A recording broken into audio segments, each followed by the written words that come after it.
Keris Palembang adalah merupakan salah satu senjata tradisional bangsa Indonesia. Keris adalah salah satu senjata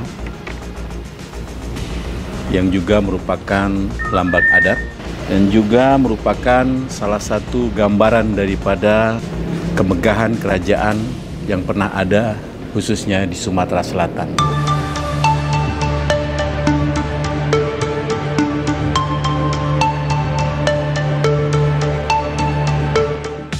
Keris Palembang dan keris Jawa ataupun keris dari daerah lain tentu saja memiliki perbedaan yang sangat khas.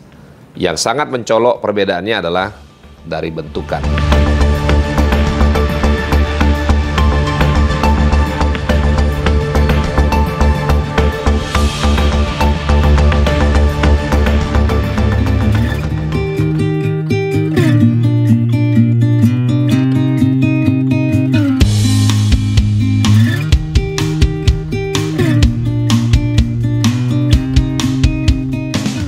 Keris Palembang adalah merupakan salah satu senjata tradisional bangsa Indonesia, khususnya di Sumatera Selatan, yang memiliki bentuk keindahan estetika yang mengandung makna-makna filosofi di dalam keindahan tersebut yang dipengaruhi oleh budaya Hindu-Buddha pada masa Sriwijaya dan Melayu Islam pada Kesultanan Palembang Darussalam, di mana di dalamnya itu kalau kita lihat keris Palembang itu memiliki ada status sosial dalam kehidupan masyarakat, kemudian dia memiliki identitas ciri khas budaya Melayu Palembang Darussalam, kemudian yang ketiga dia memiliki nilai-nilai spiritual di dalam kehidupan masyarakat Palembang sejak zaman dahulu sampai sekarang. Keris adalah salah satu senjata yang juga merupakan lambang adat, yang juga merupakan ciri khas daerah, dan juga merupakan salah satu gambaran daripada kemegahan kerajaan yang pernah ada khususnya di Sumatera Selatan. Ya, setelah dipelajari ternyata itu adalah identitas kita sebagai orang Melayu. Orang Melayu itu identik, ya, pertama dia beragama Islam kan, dengan berpedoman pada Al-Quran hadis, kemudian dia simbol dengan tanja, ya, tanah dipijak, kemudian dia yang ketiga itu adalah keris. Tidak terlepas dari dalam kehidupan orang Melayu yang meletakkan ke depan, kemudian hulunya tertutup mengalah ke dalam seperti itu ya. Jadi itu menunjukkan sikap keterbukaan kita sebagai orang Melayu, keberanian sebagai orang Melayu, kemudian mewaspada kita orang Melayu. Jadi belajar keris ini ternyata itu adalah satu menumbuhkan suatu nilai-nilai spiritual yang membangun karakter kita dalam hidup kita.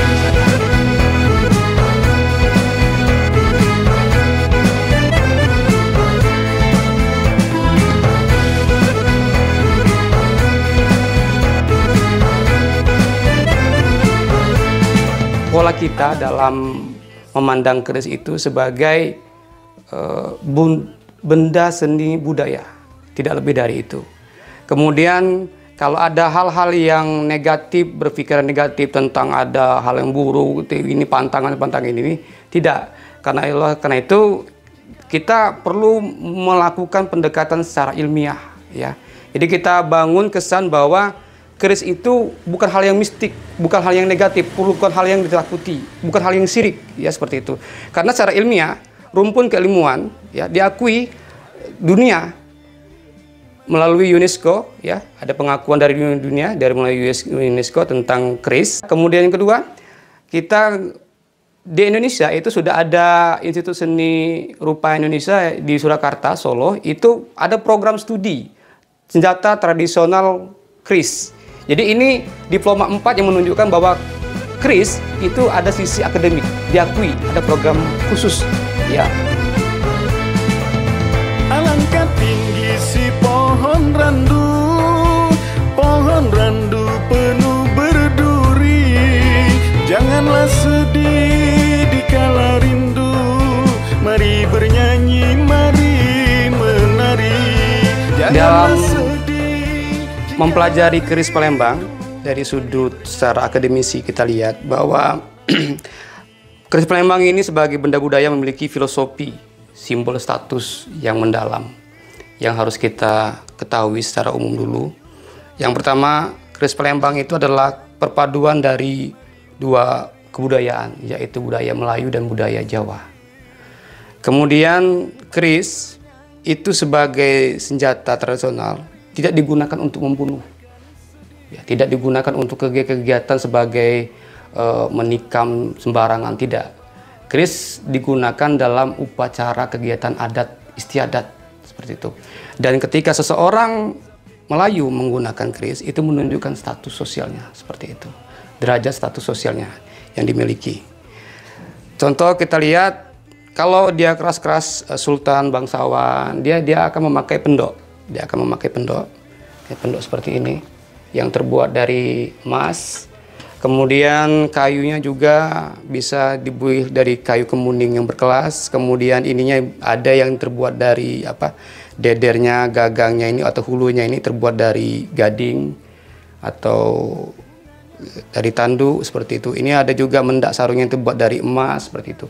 Itu menunjukkan status sosial seseorang. Kemudian keris, ingat, digunakan tidak untuk membunuh, tidak digunakan untuk kegiatan kriminal atau kejahatan. Karena pada hakikatnya ada 3 bagian. Yang pertama itu adalah pusaka, yang kemudian itu ada senjata, yang ketiga itu alat. Alat itu adalah yang benda tajam yang digunakan untuk membantukan kehidupan manusia sehari-hari. Misalnya pisau untuk motong sayur segala macam, kemudian cangkul itu untuk kegiatan bertani. Selanjutnya senjata itu digunakan untuk posisi membela diri. Jadi biasanya digunakan itu, contohnya adalah ini kujur. Ini kujur peninggalan almarhum kakek saya, Allahu yarham. Ini sebagai senjata, ya, sebagai senjata digunakan untuk membela diri ketika masa revolusi dahulu. Kemudian yang ketiga, naik ke terakhir, adalah pusaka. Nah, ini pusaka itu menunjukkan status sosial seseorang, tidak digunakan untuk sebagai alat atau sebagai senjata. Kemudian ada lagi yang di luar itu, ada yang disebut dengan jimatan. Nah, ini yang kadang-kadang merusak nilai tataran, dikatakan pusaka padahal bukan pusaka. Contoh jimatan seperti ini. Semar mesem kata orang, keris semar mesem, itu salah. Karena dalam kajian, semar mesem seperti ini bukan keris, tapi dia termasuk jenis tombak. Karena dia hanya ada metuk dan bilah, seperti itu ya. Nah, ini kadang-kadang digunakan sebagai alat-alat, ya, ala-ala orang untuk kegiatan mistik, magic, segala macam dengan hal-hal yang demikian. Berduri, tumbuh serumpun si kayu jati. Mari bernyanyi, mari menari, jangan biarkan sedih di hati. Mari bernyanyi, mari menari, jangan biarkan sedih di hati. Keris Palembang dan keris Jawa ataupun keris dari daerah lain tentu saja memiliki perbedaan yang sangat khas.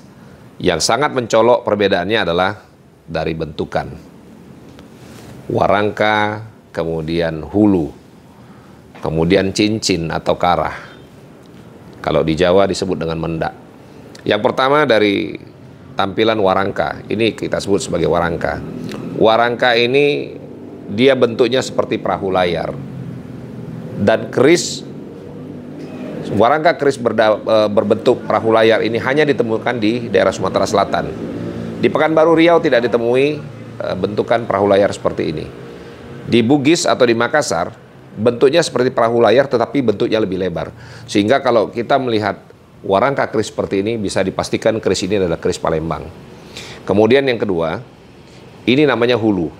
Nah, hulunya ini kalau di Palembang, ini disebut dengan Jawa Demam. Ada lagi beberapa jenis hulu-hulu yang lain yang memang ditemukan hanya di daerah Palembang ataupun Sumatera Selatan, seperti Putri Malu, kemudian Ludai. Namun secara umum yang paling sering ditemukan di Sumatera Selatan atau digunakan sebagai hulu keris di Sumatera Selatan adalah berbentuk seperti Jawa Demam. Cincin atau karah ini berbeda dengan yang ada di Sumatera Timur, Melayu, Pekanbaru, maupun yang ada di daerah Cirebon. Karah keris Palembang ini ada bentukannya seperti tingkatan seperti ini, ada juga bentukannya seperti menempel dalam hulu. Ada yang terpisah dengan hulu, ada yang menempel dengan hulu. Ini hulu primitif, kemudian ini hulu yang terbuat dari gading. Ini dari tampilan luar. Kemudian kalau kita lihat dari bentukan dalam,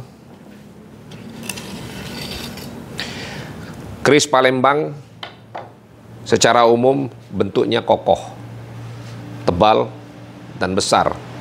Karena memang Sumatera Selatan daerah maritim, sehingga keris-keris yang digunakan juga memiliki kekuatan secara fisik. Karena memang senjata ini difungsikan sebagai senjata tikam. Nah, senjata tikam pasti dibuat kokoh, dibuat kuat, dan tahan terhadap karat. Ini contoh salah satu yang dibuat. Sehingga kalau misalkan kita melihat keris lurus, berbeda dengan keris-keris buatan Jawa atau era-era buatan Mataram, baik Mataram awal, Mataram tengah, maupun Mataram Sultan Agung. Keris Palembang terkesan tegas, kemudian kokoh dan besar. Kemudian di keris-keris Luk yang ditemukan di Sumatera Selatan, yang menjadi ciri khas pembeda adalah bentuk gereneng yang berbeda dengan keris-keris yang ada di Jawa pada umumnya. Secara bentukan hampir mirip dengan keris-keris Bali dan keris-keris Cirebon. Gerenengnya, kemudian lambe gajahnya ada ada cukitan-cukitan lagi di lambe gajahnya, dan ini banyak sekali ditemukan di keris-keris Palembang ataupun Sumatera Selatan. Perbedaan yang sangat mencolok berikutnya adalah dari kemiringan. Kalau ini kita lihat dari paksi, kita tarik garis lurus ke atas, maka terdapat kemiringan atau sudut kemiringan yang kami sebut dengan condong leleh. Keris Palembang sebagian besar ditemukan terdapat kemiringan kurang lebih sekitar 15 derajat. Dan yang paling penting adalah keris Palembang biasanya memiliki paksi yang tidak terlalu panjang seperti keris-keris lain yang ada di Jawa.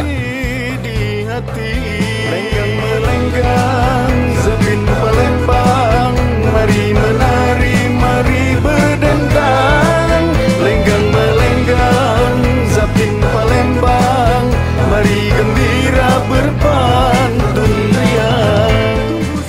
Adapun bagian-bagian dari keris menurut bahasa Palembang, yang pertama adalah gagang atau hulu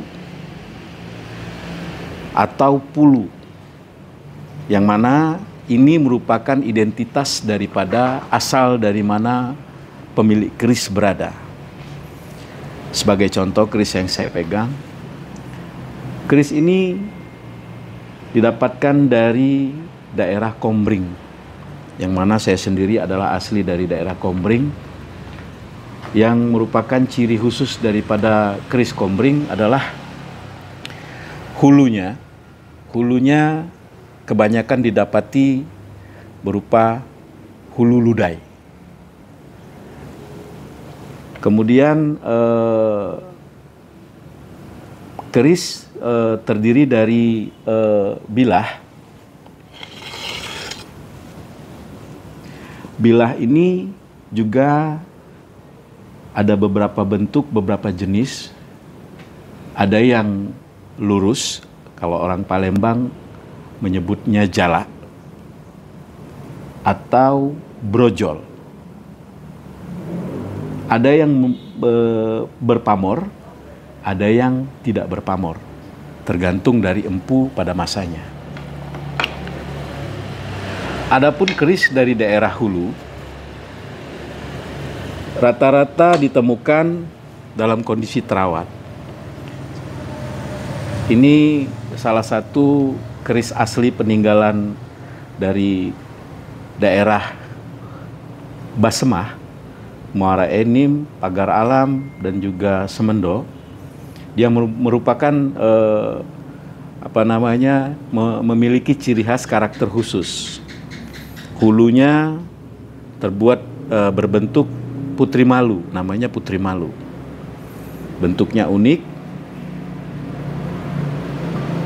dan sampirnya juga berbentuk sampir hati ayam atau bulan separuh. Ada juga keris Palembang yang memang didapatkan di daerah Palembang. Ini terbuat dari gading. Di situ ukiran ciri khas dari Palembang, Kesultanan Palembang, ada yang bermotif bunga kehidupan, bunga pakis, dan juga simbol-simbol seperti lambang-lambang tertentu yang merupakan berkolerasi dengan ukiran-ukiran yang sering didapatkan pada rumah-rumah atau simbar.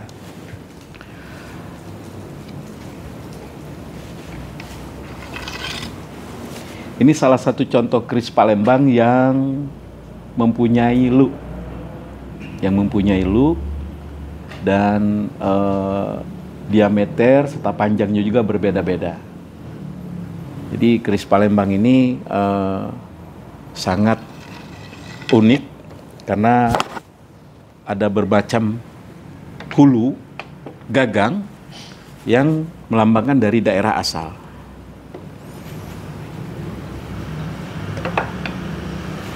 Adapun bagian dari keris, selain gagang, ada juga yang namanya kara atau cincin atau ali, dalam bahasa Kombring ali.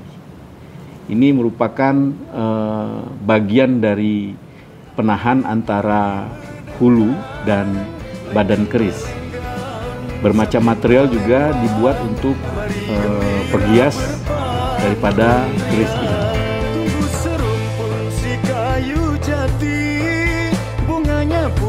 Semerbak harum, jangan biarkan sedih di hati, kumbang tak seekor bunga tak sekun. Keris adalah media komunikasi antara tokoh adat dalam menyampaikan informasi berupa undangan, berupa ajakan, ataupun upacara-upacara tertentu. Di daerah Kombring, daerah Hulu, di daerah Muara Enim, di daerah Pagar Alam, masih sebagian masyarakatnya menjaga daripada fungsi keris ini sebagai fungsi adat. Di daerah Kombring, keris ini dibawa dalam upacara untuk mengundang. Jadi pada saat tokoh adat itu mendapatkan amanah untuk mengundang dalam acara hajatan, dia akan membawa keris, membawa tepak yang berisi kapur sirih. Nah, dalam menyampaikan informasi dia akan menyandang keris tersebut di depan. Kenapa di depan? Inilah ciri khas daripada Palembangan. Keris ini juga merupakan salah satu bentuk wujud daripada asal daerah. Jadi zaman dahulu pada saat masing-masing tokoh adat memenuhi undangan, dia akan menyampirkan kerisnya yang mana itu melambangkan dari daerah asalnya. Dan keris ini juga digunakan sebagai senjata pada masanya. Jadi di keris ini, contoh, ini adalah keris Palembang asli yang bentuknya tidak berluk, namun dia mempunyai pamor. Ada juga keris yang berbentuk luk dan juga berpamor. Namun ini salah satu ciri khas keris Palembang yang lurus, berjenis brojol, dan ini memang didesain untuk senjata tikam karena bilahnya tebal dan besinya kokoh, yang mana besi ini merupakan campuran daripada baja, meteorit, atau dicampur juga dengan pasir-pasir malela namanya, yang nanti dalam proses penempaannya dibuat berlapis sehingga menimbulkan motif-motif yang dinamakan pamor. Bunganya putih semerbak harum, bunga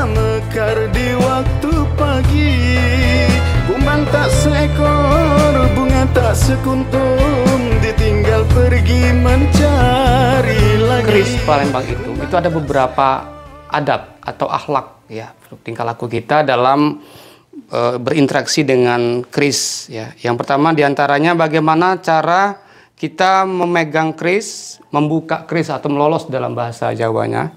Kita lihat ini keris Palembang ya, identik sekali dengan sampir, namanya sebagian sampir perahu bahari ya.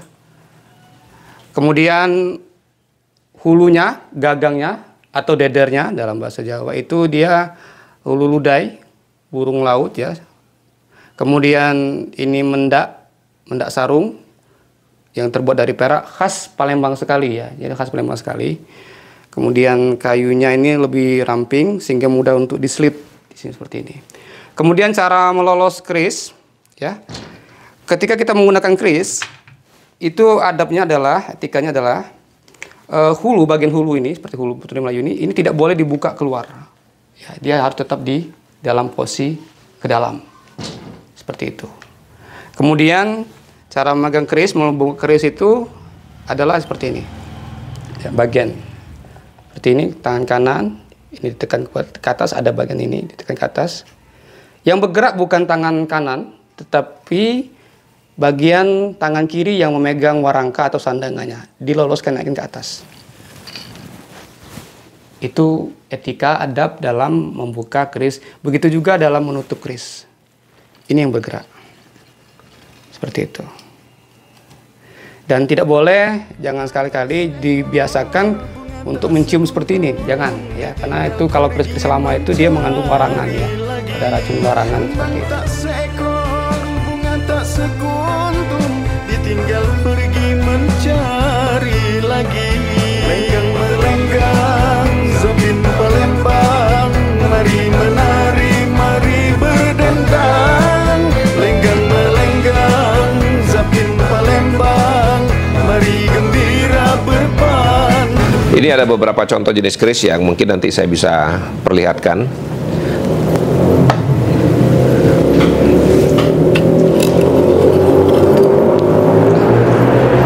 Ini keris lurus berdapur jalak, kemudian memiliki pamor. Jadi yang disebut dengan pamor itu adalah gambaran ataupun guratan yang berada dalam satu bilah keris.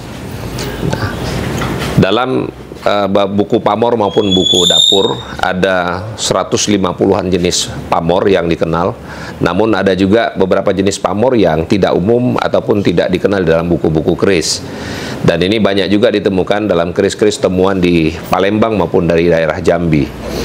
Nah, sehingga keunikan-keunikan inilah yang menjadi misteri bagi kami komunitas pencinta keris untuk mencari tahu tentang pamor-pamor yang tidak umum tadi. Seperti contoh keris yang saya pegang ini kalau di Palembang kita nyebutnya pamor kurung ya. Pamor kurung ini secara filosofi dipercaya untuk sebagai perlindungan bagi pemiliknya. Kemudian ada sudut-sudut seperti membentuk gunungan. Kalau dalam bahasa Jawanya ini membentuk seperti pamor junjung derajat. Dan di tengah-tengah ini terdapat bulatan-bulatan. Bulatan-bulatan ini di dalam buku pamor diyakini bulatan-bulatan ini adalah bulatan sebagai sumber rezeki. Sehingga boleh dikatakan secara filosofi bahwa keris ini diciptakan yang pertama adalah melindungi si pemilik dari segala hal yang bersifat kejelekan ataupun keburukan. Kemudian ada pamor junjung derajat, diharapkan si pemilik akan memiliki derajat yang tinggi. Dan ada bulatan-bulatan seperti pamor sumur Bandung, kalau dalam pamor keris ini dipercaya sebagai sumber rezeki. Sehingga boleh dikatakan secara umum orang yang memiliki keris ini diharapkan dilindungi oleh Tuhan memiliki pangkat dan derajat yang baik, baik secara kepangkatan di pekerjaan maupun di mata masyarakat, dan tentunya diberikan kelimpahan rezeki. Ini secara filosofi. Filosofi itu berbeda dengan tuah kalau menurut saya pribadi. Jadi filosofi itu diharapkan pemilik keris ini berorientasi terhadap apa yang direncanakan sang empu dalam membuat sebuah keris pusaka. Nah, ini keris yang lurus. Kita masuk ke keris yang lu.